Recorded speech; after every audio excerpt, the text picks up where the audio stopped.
Why do electric vehicles have to make that weird sound? Why can't they just be silent? I feel like the overlords are coming.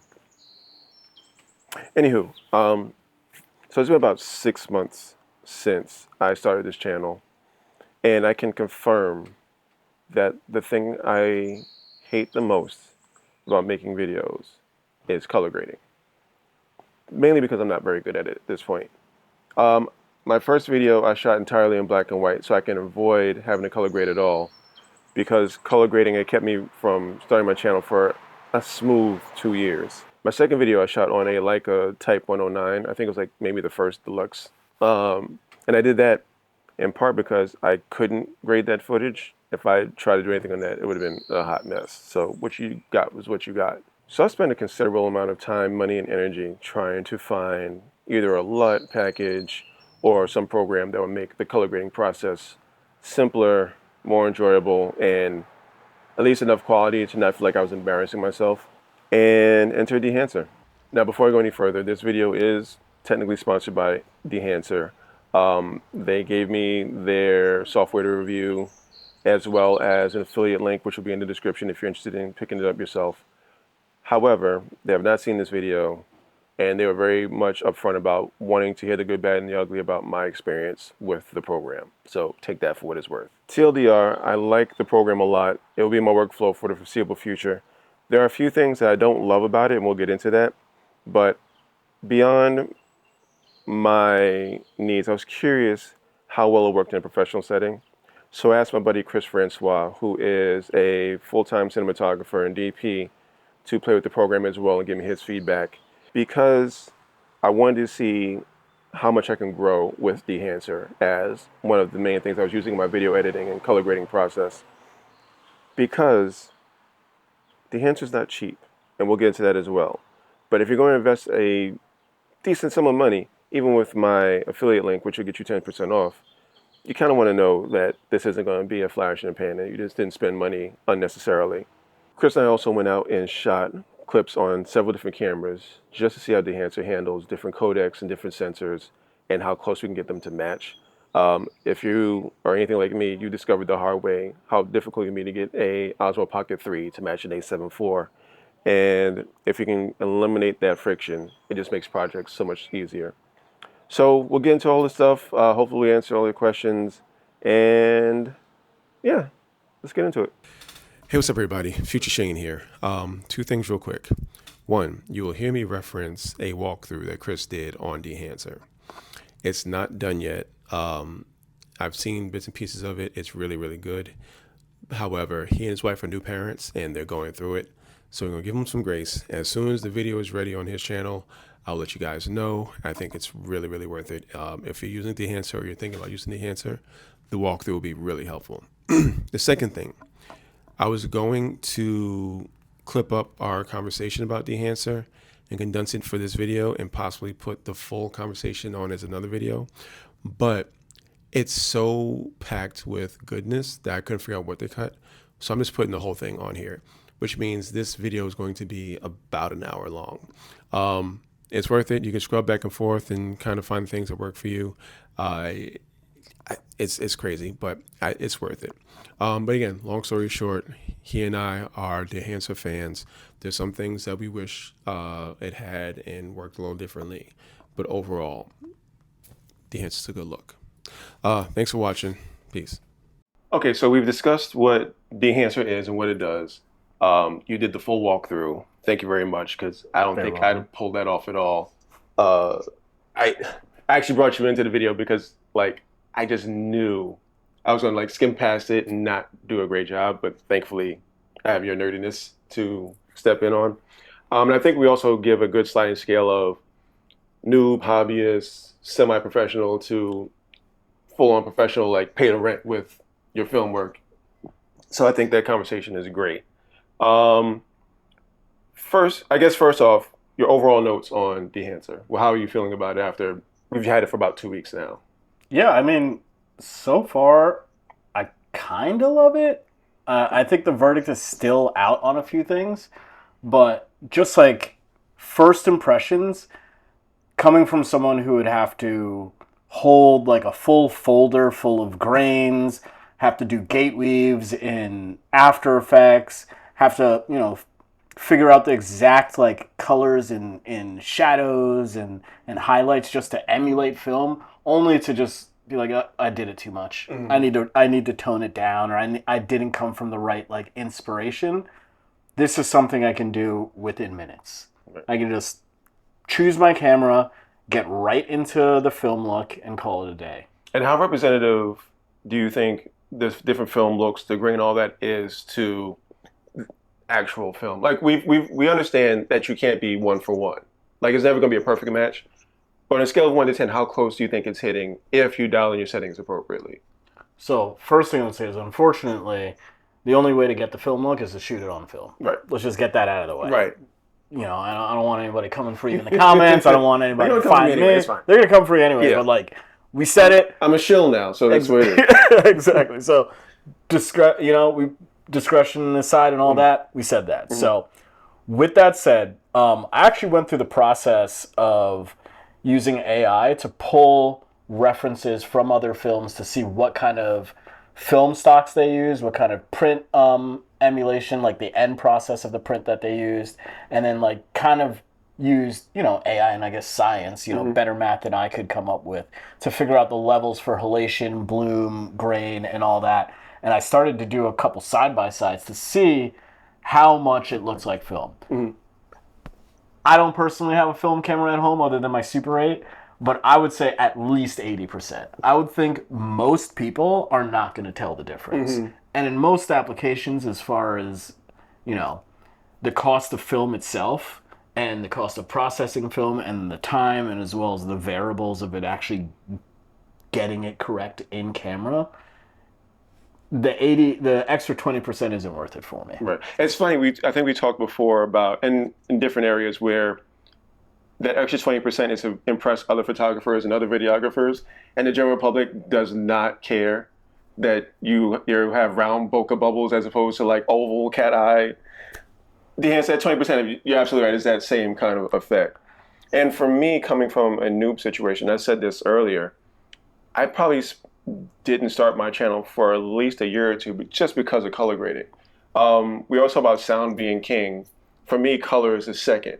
You can have great sound, but if that color looks crazy, it's almost impossible to watch. That's absolutely correct. And I spent, I don't know how long, watching Volanda's videos, which love Volanda's, but he makes it even harder to want to jump in when you see what that level of color grading and cinematography looks like. So Dehancer coming in, I think, is a great starting point. If I have any fear, is that Dehancer can become the crutch, as opposed to me getting better at color grading. Like, I'm in space now where I'm starting and finishing with Dehancer. You, with your years of experience, it's like the final sauce. It's like the last node that you're throwing on DaVinci. And honestly, Dehancer is so good that I can nestle and just be there and never step outside of that space and not grow.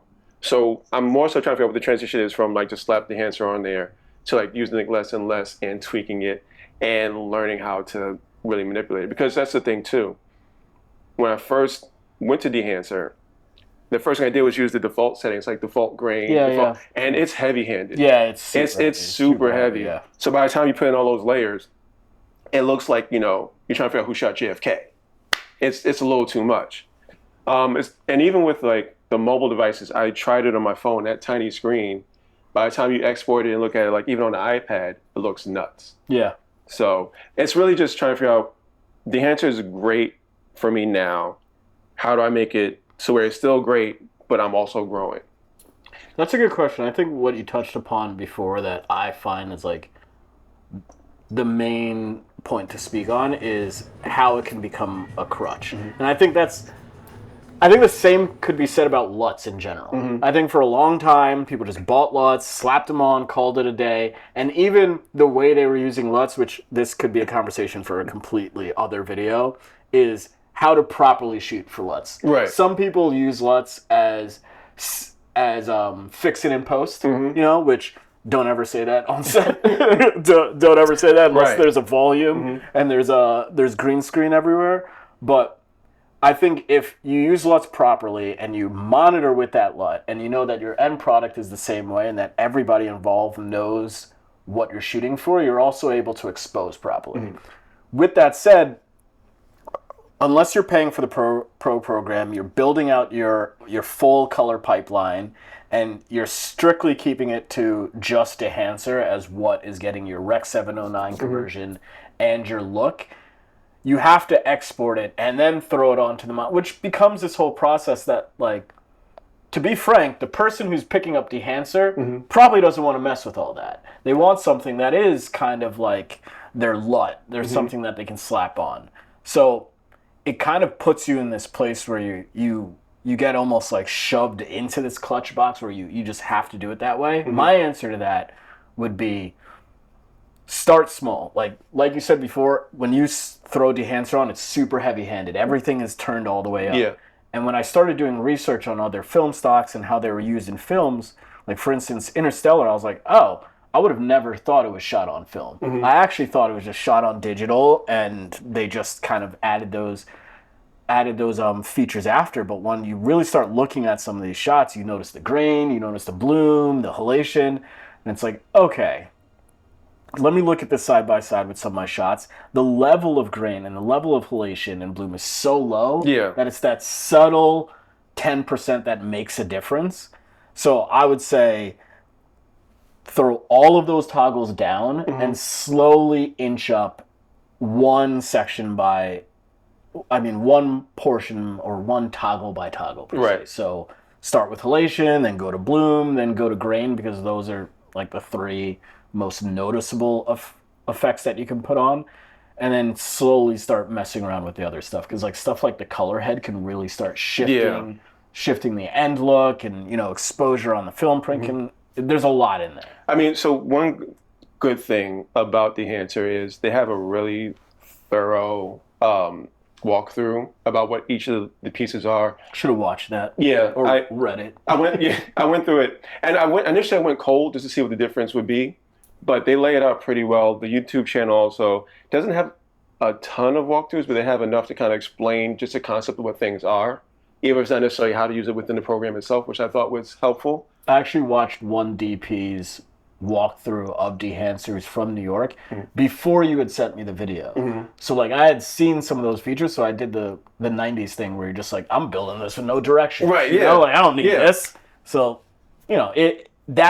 with that said, I think that's a very important point, is that anyone could pick it up and start get going. Yeah, it reminds me of when I first off with photography and going to Lightroom. I'm cranking clarity. I'm cranking the haze. Yeah, it's because all I know is sharpness. If it's focused and it's sharp, it must be good. And then you realize, well, no. If you actually go negative on contrast, you get a little, and you start to figure out those subtleties as you go. I've been playing with video and coloring for 6 months to a year. Dehancer actually forced me to unlearn a lot of things and relearn. And one of the things I do also appreciate about Dehancer is their conversion LUTs are really spot on. Yeah. I'm as a noob, I bought the conversion packs from random folks or anything else, and every time I went to like a vector scope, the skin line was like way off of magenta somewhere. And right now we're shooting with Sony's. You have the Canon that we shot with. Yeah. You have the Red that we shot with. You can speak to that more than I can. But when I go to the vector scope, skin line is spot on every time I've double checked it. So I knew at the very least I was starting from a good point, to where a couple times I didn't even go into the film stocks. I turned all that off and just like, this looks good to me. This looks clean. I don't necessarily want a film stock. I don't want to shift these colors. Oh, you mean you just went straight to I just went straight Rec 709. I was like, you know what? I think I like this.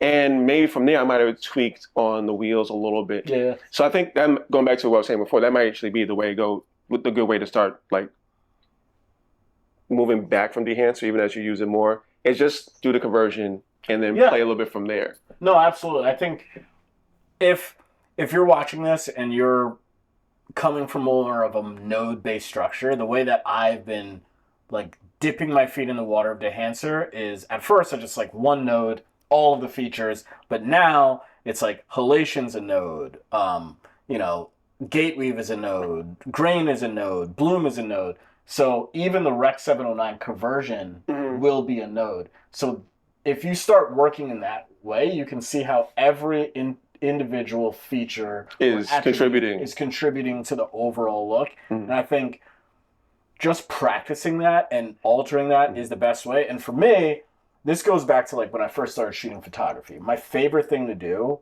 was to go to places like what is it, DeviantArt? I think it was called. I don't know if Yeah. So DeviantArt and Tumblr even, and Behance now still has this feature. When you go to the photos, when they put, most people who do it correctly, the metadata will tell you the f-stop, the aperture, the lens, and I would use that to reverse engineer what I'm looking at. So for me, the easiest way is to use AI. I'm saying it now. Use AI.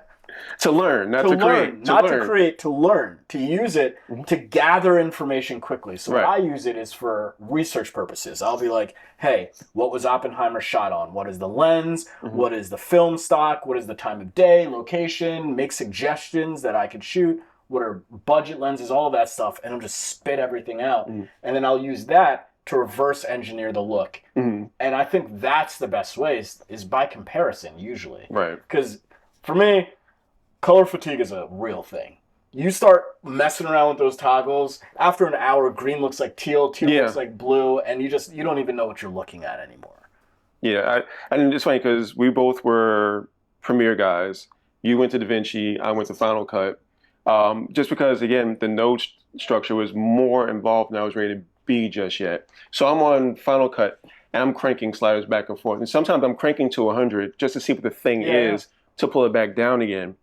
And I think I had my first couple of videos were like that early Lightroom space where it's like, it's a little too much, I'm doing too much, let's bring it back, let's bring it back. And I actually don't need halation on this one. And I actually don't need bloom on this one because you feel like bloom in the middle of the day might be a little too much. Yeah. You know, just when and where. It's funny because that's how I learned. It was like, hit the toggle all the way to the other end and see what it does, and then go to 1% and slowly get increments up as you figure out where that sweet spot is. And it's funny, you brought something up before, and I feel like this is very important when you're working with Dehancer and you're trying to learn and not just like slap something on, is less is more so much that removing things could build contrast. Right. This took me a while to learn, is that sometimes I wanted something to be more green, so I would shift more green in. I'd add more saturation, I'd make it, you know, a little bit more teal or whatever. It wasn't until I realized removing illumination from green and shifting it down and shifting other colors even lower than that will actually bump up the contrast. Because green is actually one of the hardest colors to manage in video. Yeah.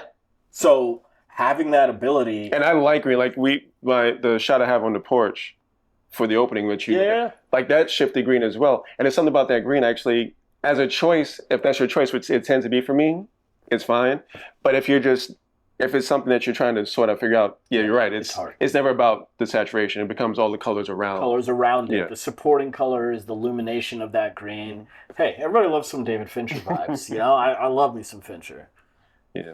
So what didn't you like about Dehancer, or what would you want to see improved for the next iteration of it?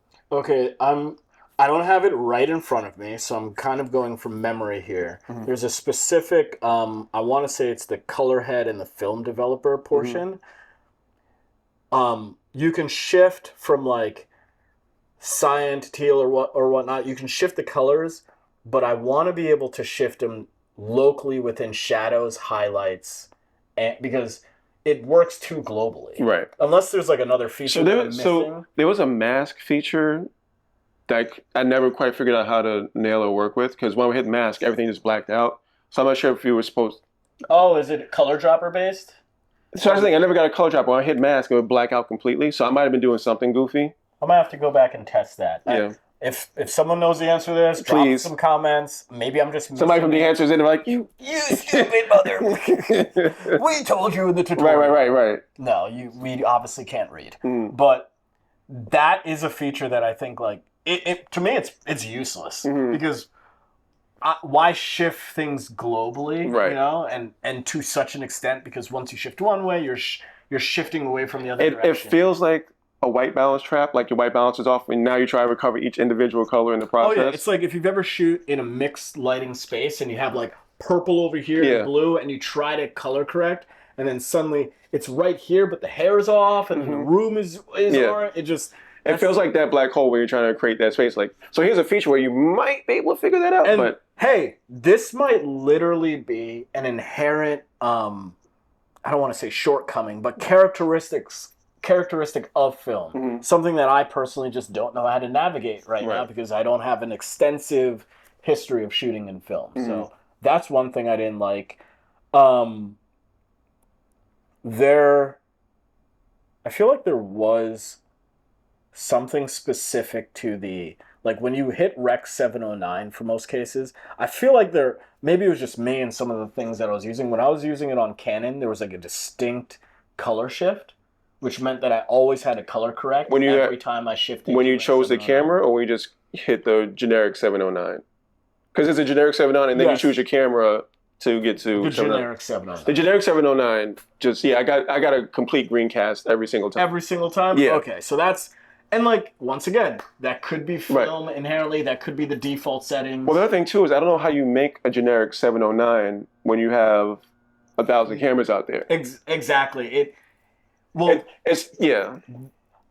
here's the deal. It's coming from Rec 709, not converting it. Oh, right. Yeah. Which I So- hadn't even tried to do a 709 to 709. Like I haven't shot in 709 and imported in that way. I always did log, so I didn't even. Well, so just for we're on the same page. Mhm. So from start to pipeline, I shoot in log, Mm-hmm, I enter it into Dehancer, mm-hmm. and then I use one node to just like any LUT, any like Rec 709 LUT that you can get from Sony or You're a fan of some Phantom, person. I love me some Phantom. I can talk all day. right? If you don't know what Phantom LUTs are, it's a way of taking most available popular cameras and shifting it to an RE Rec 709, what I think of as a middle space, which I think is the softest, cleanest, appealing like baseline so that you can add contrast and other things. I think a lot of these LUTs do some of that work for you, so it doesn't leave a lot of latitude to kind of shift to your particular LUT.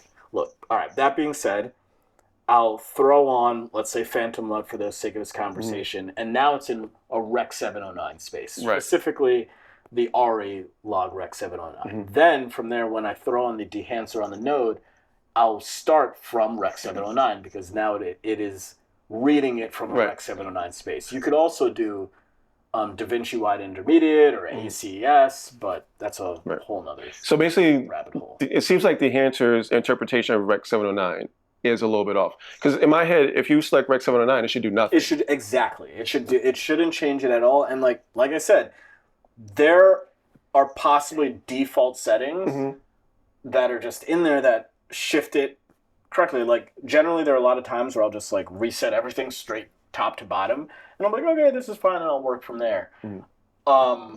With that said, I think for most applications, for most people who aren't going to go through the full node structure and layer on a LUT and then layer on that, you can just choose your camera and then just go straight from your log to Rec 709, which is great. Right. So for me, and this is minor stuff. One, I felt like some of the options were out of order for my particular workflow. You're always jumping around. Yeah, I'm jumping back and forth a little bit more than I wanted to. It might be a priority thing. Yeah, so in my head, like if it's color head, if it's print, if it's those kind of things, a couple of those should be before I actually choose the film stock. Oh yeah, I actually agree. Like, okay, so let's look at it in two. Like, so put it this way, as a noob, I was taught to get your 709 straight before you did LUTs or anything else. Yeah. And I feel like the way the user interface is set up, it pushes that over. Like it almost over prioritizes the film stock as opposed before you feel like you have your colors really set with the 709 LUT. I think there's two ways to look at it because like the interpretation is that like Dehancer should be your last. Like I look at it as like the full wrapper to your sandwich. You know, like whatever you're making, the last thing that gets thrown on top of it, the icing on the cake, the whatever is Dehancer. So LUT, Dehancer, whatever. So I think the thought process is like these two things are the first things you're getting out of the way. Like I agree that print head should probably be up, but this might be closer to the actual print process. Like it is emulating what it is step for step. And like I said, stop me if I'm wrong, I haven't developed film since high school. So like this might be the exact step-by-step process because that's why print, although overscan is after print, isn't it? Yeah. Okay, so it doesn't make sense. And actually, it goes. I think it's halation, bloom, then overscan, and then like weave is somewhere in there too. So that's all at the bottom. So I mean, so for me, it feels like overscan is after print, right? Yeah. So it's weird. I feel like in some ways it is trying to stay true to the film process, but it's also prioritizing certain things over the others where it technically shouldn't, if that's the case. Okay, let's put it this way: if we can make one suggestion to be able to shift those, like or that give me the option to drag and drop to customize for myself. Exactly. Yeah. I don't know if any plugin does that for DaVinci. I've never had anything that could allow me to shift those parameters. You know, generally for me, I just toggle bloom, halation, grain, scan, and print, and then untoggle the rest. So those are the only things that are open. So that's my other issue, and this is all again very minor stuff, and it's very user interface based. I didn't like the fact that when you go in, everything was already toggled on. You know, I was literally, as you were starting to say that, I was going to say the one feature that I absolutely hate. This is like number one. If you can change one thing, just add a toggle. Yeah. Every program has a on and off feature, so I can see what this is doing.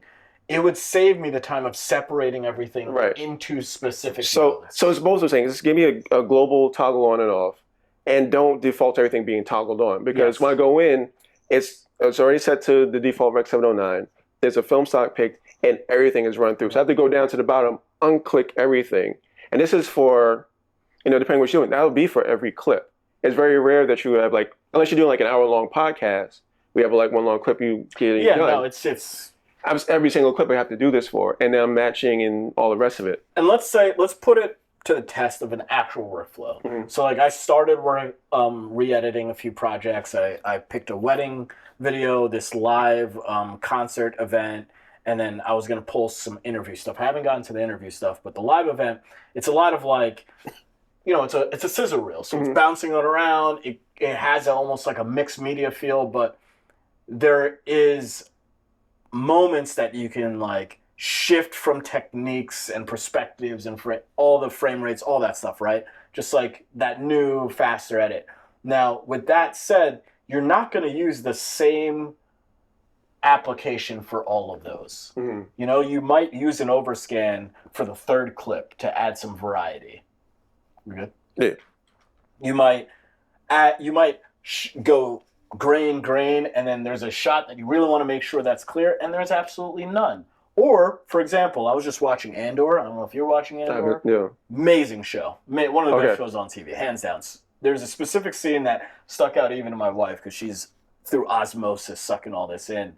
They do this flashback, and it's just grain. It's just tons of grain. And I was like, oh, I noticed it immediately. I was like, okay, there's a shift in there. And they lifted the shadows, and it gives it this look that I think it also was saving the like digital de-aging of the character that they were doing. But still, it presented the emotion and feeling that we are in the past. This is old. This is almost found footage. Right. And then when you shifted to the next scene, it was a 30 minutes was the rest of the episode, was just straight clean. Super clean, dark shadows, no grain. So in that aspect, that editor is going to have to go through every individual clip inside to turn off those toggles if he decided that the color grade because the grade was pretty much the same. Right. It was just the grain and the texture that was added. So if you have to do that for every clip, like... It's a lot.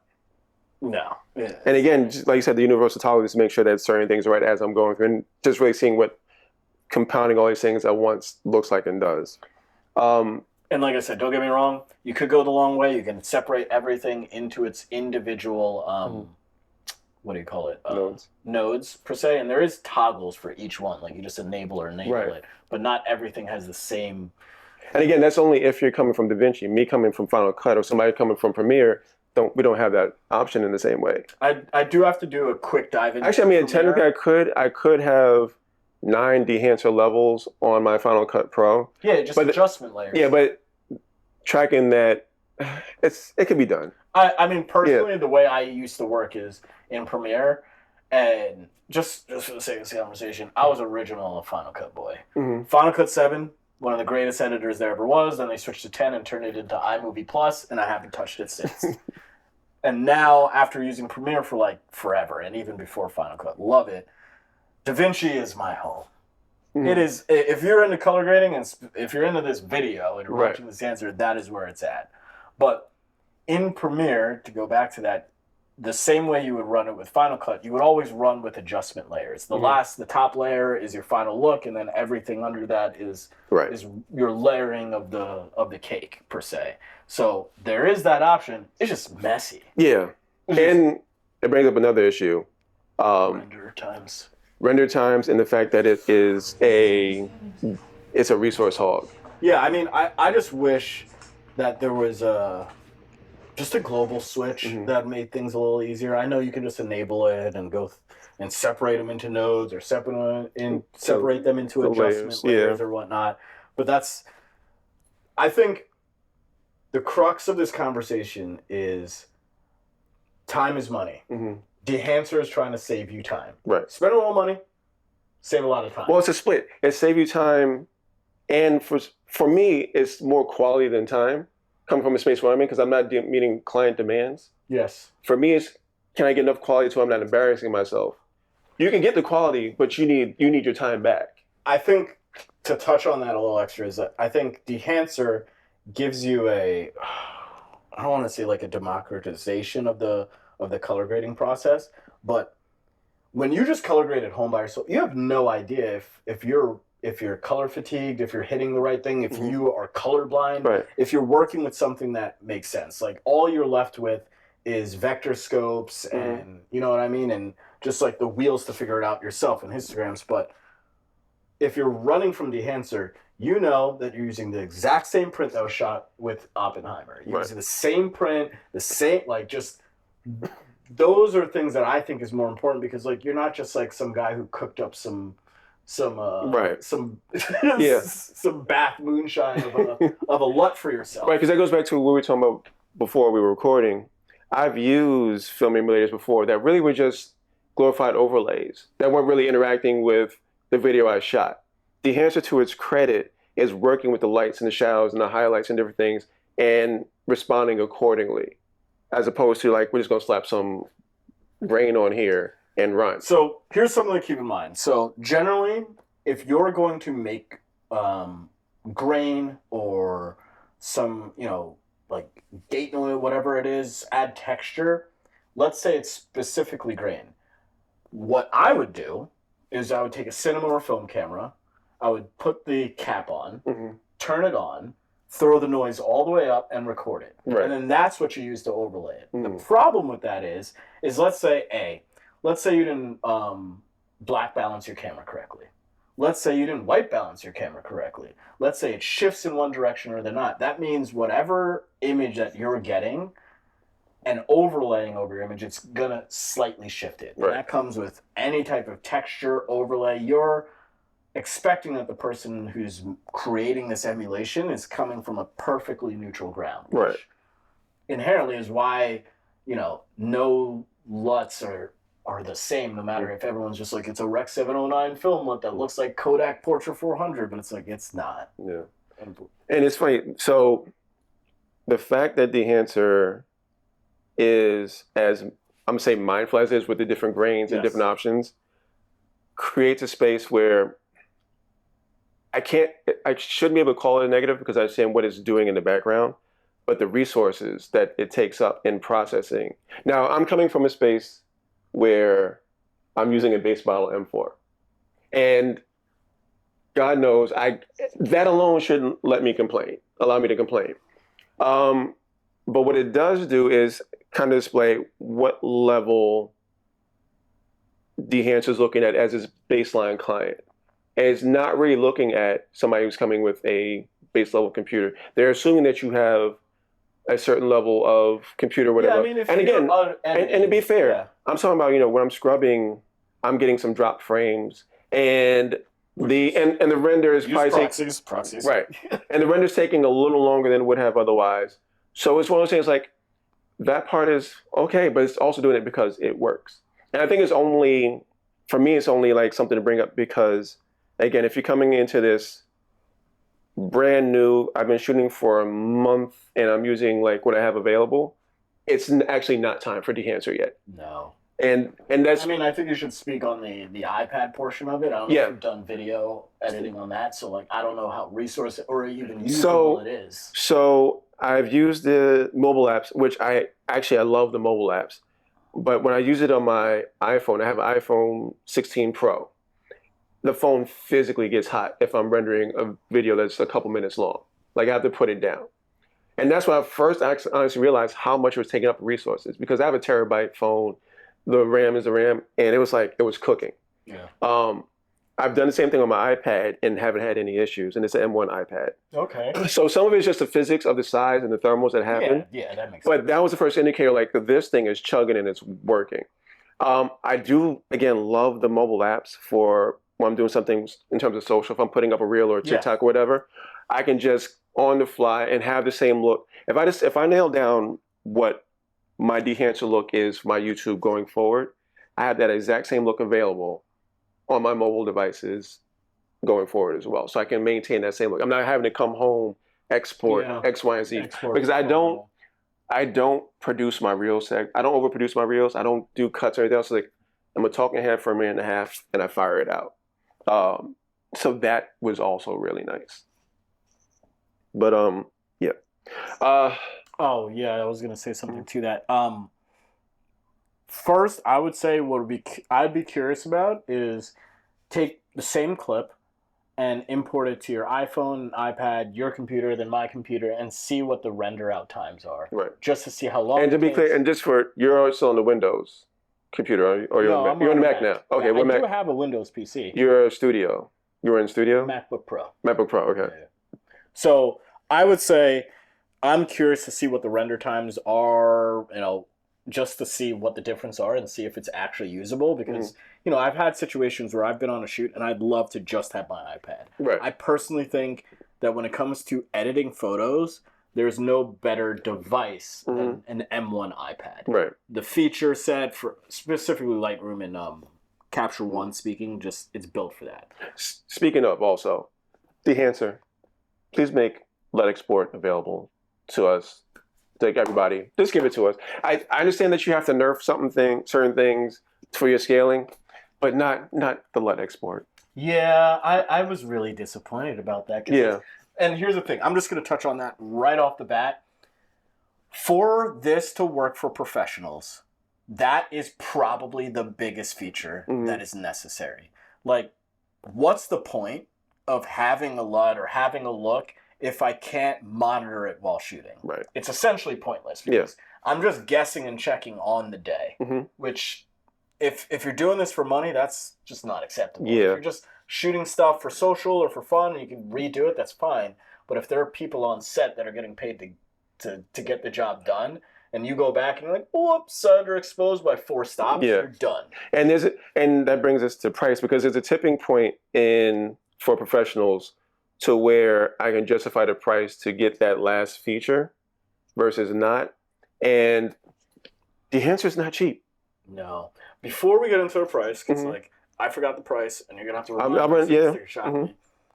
I want to talk about the computer aspect of it and the resource. So for the first couple of days, maybe I think I've had it for like 2 weeks now, maybe 3 weeks. I've been using it in fast, not quality. Okay. So I was actually impressed based on its speed issue. I don't know if it's like a 60% quality, but someone let me know. Dehancer let me know what the quality difference between the fast and the quality.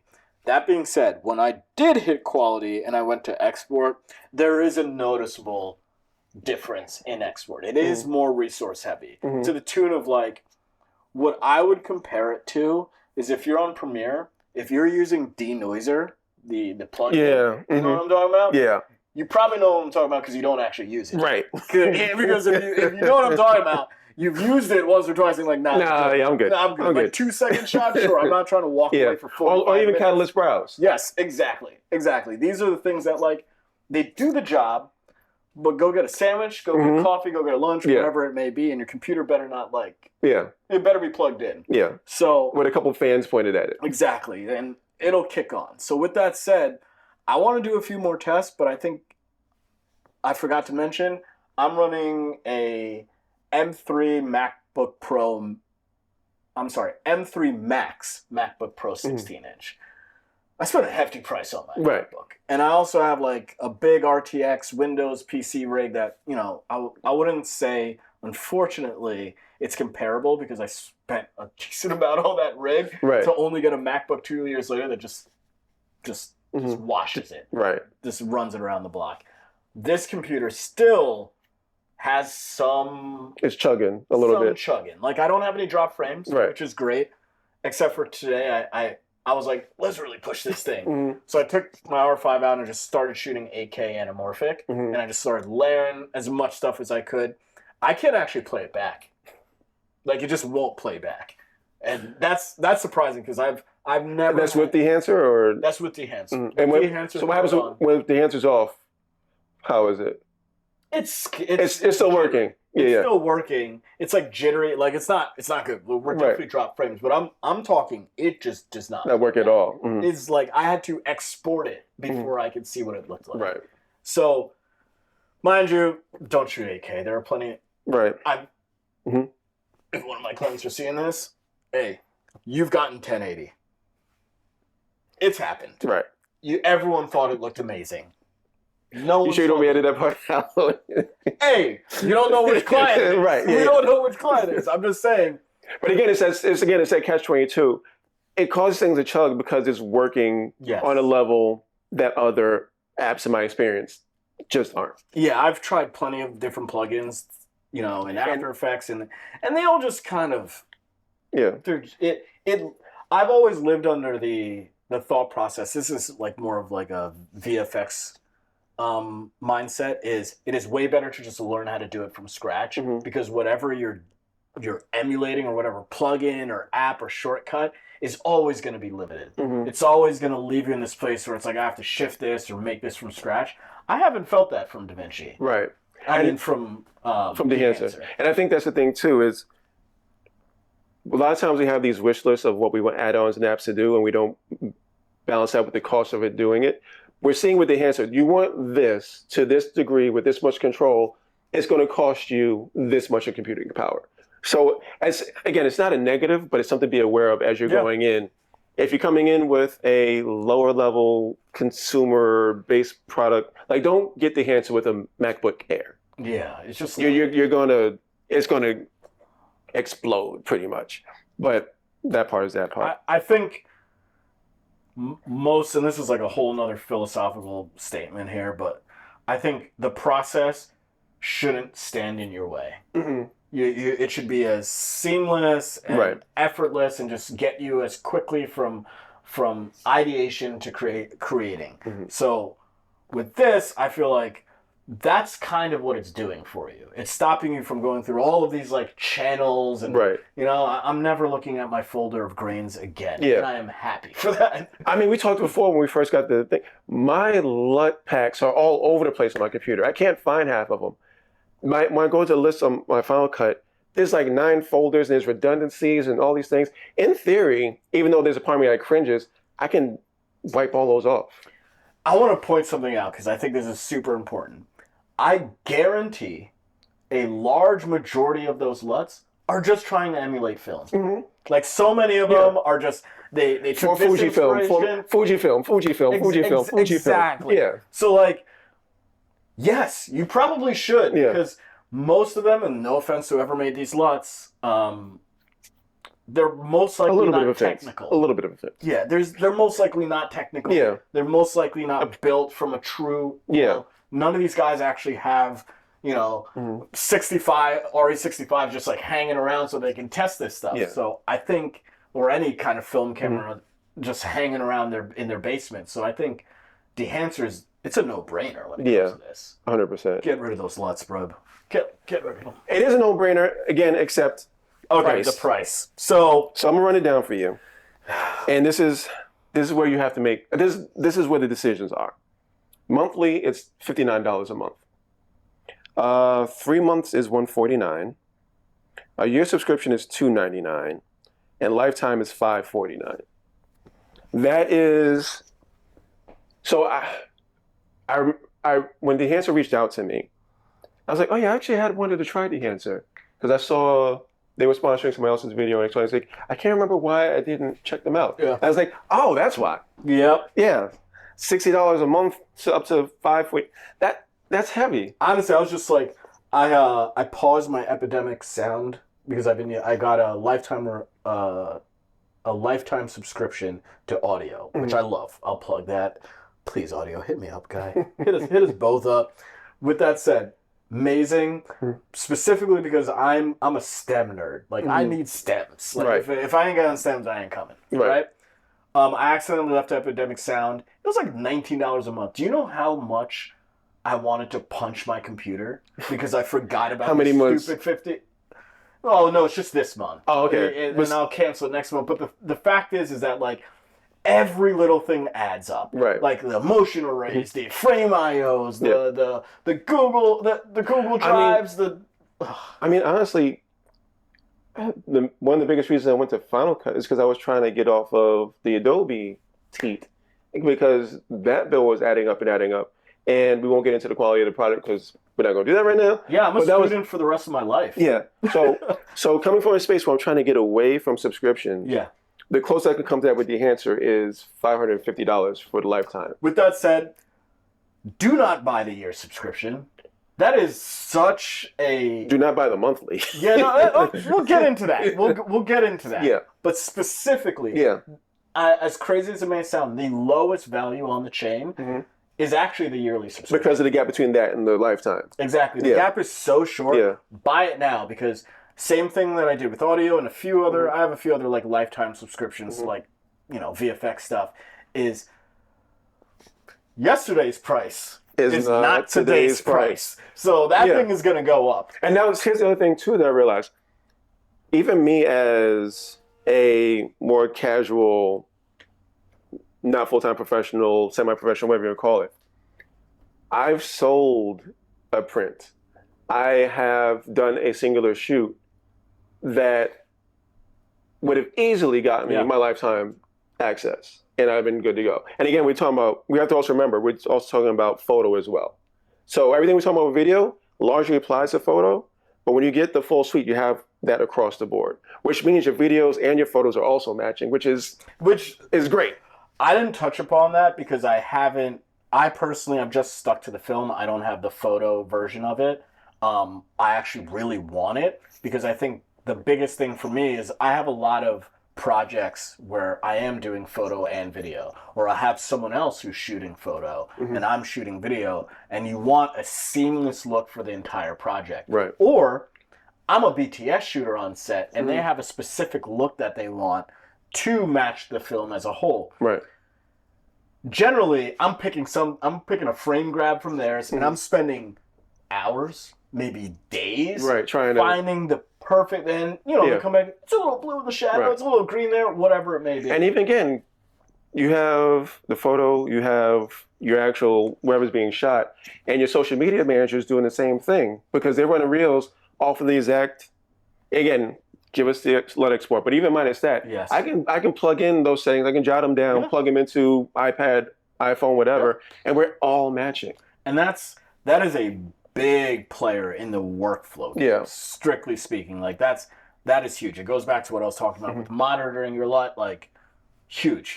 Yeah. Okay, so with that said, another point on what you said, which is like, for the longest time when I started filmmaking, actually let's go back to just photography, I always thought this is a long game. Always reinvest in yourself. Right. Take a large portion of your shoot and take that and reinvest in gear, reinvest in education. Education first. Education. Education. Yes. And then you can buy a light. Because like I'm separating lights from gear as a whole. Then we can talk about different gear choices. I'll do you one better. Some of those Promise filters that you've bought could have been Dehancer. Yeah, 100%. We didn't even touch upon that. But I've had the fact that it's not baked in anymore. I've had a big back and forth. Yeah. I don't get it. I don't get it. Like, especially in the world of every look is cyclical, right? Like we're in this point where things are going to get recycled. Why would you permanently want to bake in a look? Right. I don't understand it. And I understand like the pores were pouring and you want to soften up the look and all that stuff. You can still do that in post. And like there's this like anti-sharpen and soften feature in apps that you can use too. So I'll get into it. Yeah, let's take the money you're about to spend on that filter. Yep. And take it from someone, if you're a run and gunner, I've gone through 3 VNDs. That shit just happens. Right. You see a black pro miss at the ground, Yep. Don't even get me started. Yep. So, with that said, I want to go back to the price. The yearly subscription, completely not worth it. Right. Just buy the lifetime if you're in that bracket that can spend what you're making to buy this program. You know what? I mean, I'll let you continue, but before I jump in, go ahead. Well, I was just going to say, then the monthly subscription is the only other subscription I'd look at. And you would do the monthly. With the asterisk of you're a newbie who's starting out. And is not sure. And is unsure. Double asterisks, right? This is multi-bullet point asterisks. You're unsure. Try it out for a month, maybe 2. After a year and a half, you're wasting your. I mean, after 2 months, even the 3-month option, you're already wasting money at this point. So after 1 month, make your decision: go full year or walk away. That literally is the only option. Yeah. The other side, the other asterisk bullet point, is what I've done plenty of times. I've bought subscriptions for a month for the job. You have a job, you know what you need, you know the sound that you need, you know the VFX, the application. Like, I just need some motion array effects for this particular job. I need a little halation for the look that we want. $39 on your well, 60. $69. Ooh. 59. 59. Yeah. 59. Yeah. On the budget sheet shouldn't be that much. Right. Right? Like, and I can guarantee you, Dehancer doesn't mind if you buy them 6 times over and over and over again. Like, they're fine too. But no, for me, it's like, I think 1 month on my end, if you're on the noob side, because you're talking about more professional. If you're professional too, like you're. Yeah, but for me, it's like, at best, I'm doing the 60 for 1 month, and if I see it is what it is, I'm nailing down that gig to go straight to the lifetime. Yeah, because absolutely, absolutely. I can't remember if there's like a 7-day trial or whatever it is that you can test it out when you first get it. I imagine there is. Actually, I have the thing right in front of me. Let's find out. Sorry, guys. We really should have researched all of this a little bit more. That's what editing's for. Yeah, exactly. I don't see a trial period. Let's assume for a moment that there isn't. Yeah, I think for me it's 60 or it's lifetime. And I don't care what town you're in. I don't care how small your area is. There's somebody who's going to pay you even $300 for a shoot.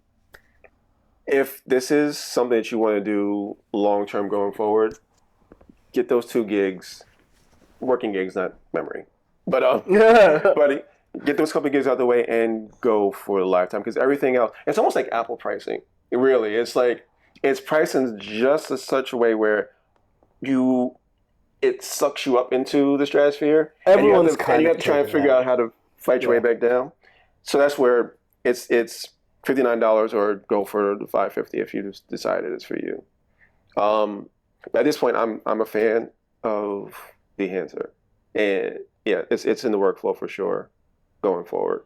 And even to the point where because of Dehancer, I'm now looking at I need to upgrade my computer, and I want to now get a more color accurate monitor to maximize. I'm almost working backwards, coming from my perspective. It's funny. To go back to what we were talking about before, just loosely thrown out, like, in the order of things that you should purchase. Like, it's crazy to say it, but, like, a camera should be the last thing you think of, even though you need a camera to shoot stuff. And, you know, that's why a lot of people just say shoot with your phone. You know, if 28, years later can be shot on a phone, you can shoot whatever gig you can do on your phone. My second video on this channel was shot with a 12-year-old Leica Deluxe. That's what I'm saying. So, like... And honestly, it's funny enough, it looks like a Dehancer video. And that sells it. We're getting into the handy cam era and the shoddy cams, but with that said, like, I bought way too much money worth of gear, right?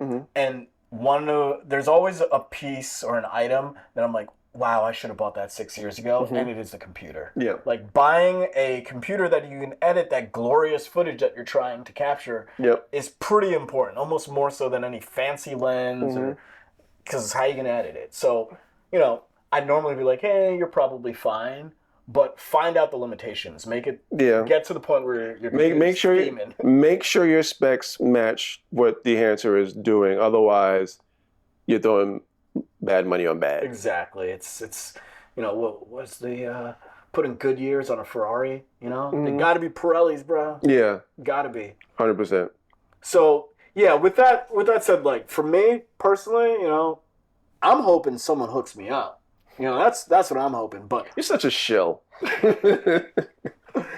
Filmmaking is expensive. It is. It is super expensive. I just shopped for new SD cards. It was like $400 for an SD card for my camera. So like, and you got half off. Yeah, no, that specific one, I got 160 half off, and the odd size of 330 gigs. Who made that size? What is that? That's hilarious. I never heard. I digress. Yeah, I digress. I would say that for me, easy yes. Like if I did not have Dehancer and I just tried Dehancer now, the next shoot that I had, there's always some random piece of gear I'm trying to shoehorn into the budget to be like, this is the shoot I buy this. This is the shoot. Dehancer would be it. Right. No brainer, just because time is money, and I think like the older I get, the less I want to be on my computer, the less I want to be, just. I hate to say it, less I want to work. So there's some folks that look forward to editing, and some folks look forward to color grading, and some folks look forward to shooting. Most folks they want to shoot. Even photographers love shooting. They hate going back to Lightroom, except to look at this stuff. I'm one of the rare who actually... You like the editing. I love After Effects. I love photo editing. I've gotten photo editing in science. As you grow as a filmmaker, you will just learn to hate it. It's just, unless you're specifically in one category, like you're just color grading, you're just doing galers or whatever. If you're like a working DP, it's hard not to have some days you hate it. Because you just, the culling, the separating, the organizing, the data back, all of that stuff. So yeah, if you find someone who likes editing, and I will find you someone who's going to get 20 years to life soon. and being a solo creator like I am, you're right. I need all the shortcuts I can, because I'm on top of figuring out what the next piece of content is going to be, shooting it, editing it, make sure the sound is right. Now I'm a social media manager. Now I'm deciding if I'm going to put advertising on this particular YouTube video. There's so many hats, and you just want to be able to keep the flow going, keep the go flowing. The folks I know that have attempted YouTube have gotten bogged down or ground out in one specific space. Yeah. It wasn't the process, the entire thing wasn't for them. It was one space where it was like, I don't like this anymore, and it wasn't worth it. And for me, color grading is that tipping point where like, do I really want to do this? The number of videos I've scrapped because colors were off and because I didn't understand exposure or whatever it was. Yeah. I'll offer a metaphor. And we can close out on this one. Yeah. Your favorite restaurant may locally source their steak. They may make their own dry rub, right? They may grow their own produce, but they probably have frozen mozzarella sticks. And I think that's the point, is that even the greatest restaurants don't do everything from scratch. Right? And I think you have to leave yourself the ability to just get to the creative part. Right. You don't get an award for building LUTs from scratch. I'm sorry. There's no Oscar for that. Right. Not yet. Not yet. So like find in betweens. Like I think, what was it? Everywhere All at Once. The guy shot it on he edited it on a 2007 laptop in his living room by himself. And like when you see his timeline, you're like, and I'm in here every minute little difference, like it's not worth it. Just Dehancer is a frozen mozzarella stick that you need. Say that again? Dehancer is a frozen mozzarella stick that you need. Exactly. I couldn't have said it better myself. You did actually say it, so that worked. I did. It just, you repeated it verbatim. There you go. You get the point. Yes. So yeah, that's the Dehancer review. Chris is going to have the full walkthrough on his channel. I would definitely check that, especially if you're a DaVinci person. Yeah. If you Yeah, want to see me nerd out for like who knows how long, I have no idea how long it's going to be. yeah, But I'm going to go over a couple shots that I took, but I'm also going to have some fun. And I'm going to look over Oppenheimer, Sinners, and Shining, which should be fun. that sounds dope. And maybe getting ahead of myself. He and I are going to do some more work together on these videos. If you have stupid beginner questions that I can ask Chris, send them in, because I annoy him already, so he might as well make it productive. Yeah, might as well get some of that. Yeah. I'm not annoyed. I actually scream into the ether as it is, and my wife just looks at me gloss-eyed. Like, she's like pulling out her like aperture or her exposure triangle just to be like, oh, this isn't what you're talking about. Nope, don't know what you're talking about. Yeah. So I don't mind this. This is fun. It's a good time. Thanks for having me. Appreciate you, boss. Thanks, Dehancer. We'll talk to you all soon. Thank you again, Dehancer. The code. Yes, the affiliate link is in the. Try it again. Affiliate link is in the description. If you go there directly, use code SPN to get 10% off. I get 10% as well, so everybody's happy. And yeah, appreciate y'all. Peace.